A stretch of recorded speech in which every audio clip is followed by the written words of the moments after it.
যদি আপনারা আলহামদুলিল্লাহ এই জায়গাটাই ভোট দেন, ইনশাল্লাহ দেখবেন 13 তারিখ থেকে এই বাংলাদেশ বদলে গেছে ইনশাআল্লাহ। কারণ ওই মতলববাদ যারা আপনার আমার চাইতে ওরা আরো দূরত্ব বেশি, ওরা বাতাস সবার আগে শুকে, তখন বুঝবে যে এখানে আমার কোনো জায়গা নাই, আমাকে বদলাতে হবে।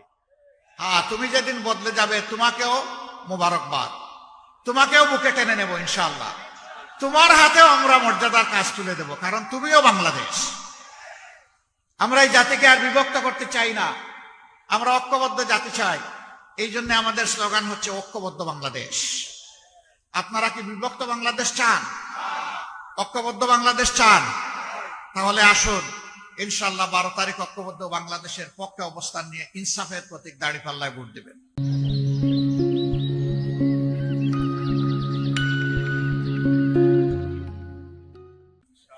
11টি দল, যাকে যেখানে যে প্রতীক আমরা হাতে তুলে দিয়েছি, এটি আমাদের 11 দলের এবং জনগণের প্রতীক।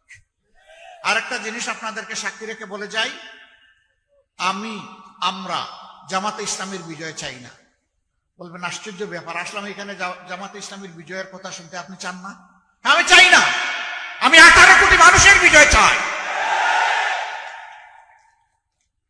18 কোটি মানুষের বিজয় হলে সকলের বিজয় হবে, আমিও তার থেকে বাদ পড়বো না ইনশাআল্লাহ। আর দলের, পরিবারের, গোষ্ঠীর বিজয় হলো, তারপরে জাতির উপরে তাণ্ডব চালানো হলো, ধিক্কার জানাই, ওই বিজয় আমাদের প্রয়োজন নেই। আপনারা আছেন তো ইনশাআল্লাহ? থাকবেন? এখানে লবণ শিল্প আছে, আস্তে আস্তে দেখলাম মাশাআল্লাহ গালিচা বিছানো লবণ শিল্প। আমি শুনতাম যে এই সময় চাষিরা সেখানে কাজে থাকেন, আজকে একজন চাষিকেও সেখানে দেখলাম না। আপনারা কি এখানে চলে আসেন না? আলহামদুলিল্লাহ, আপনাদেরকে মোবারকবাদ।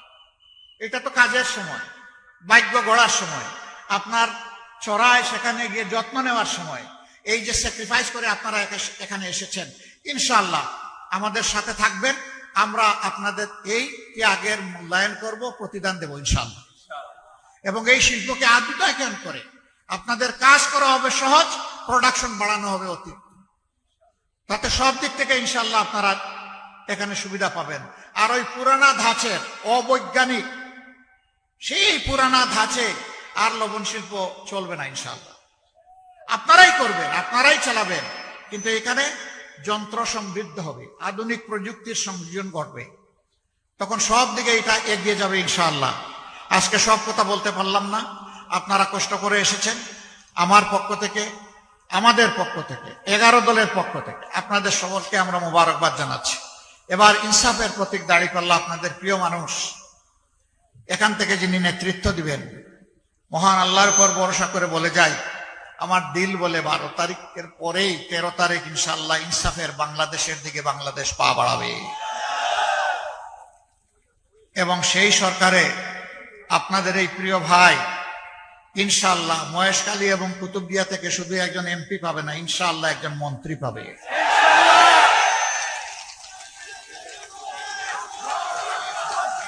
এখন আপনারা 12 তারিখ এমপি বাছাই করবেন না মন্ত্রী বাছাই করবেন, সিদ্ধান্ত আপনাদের।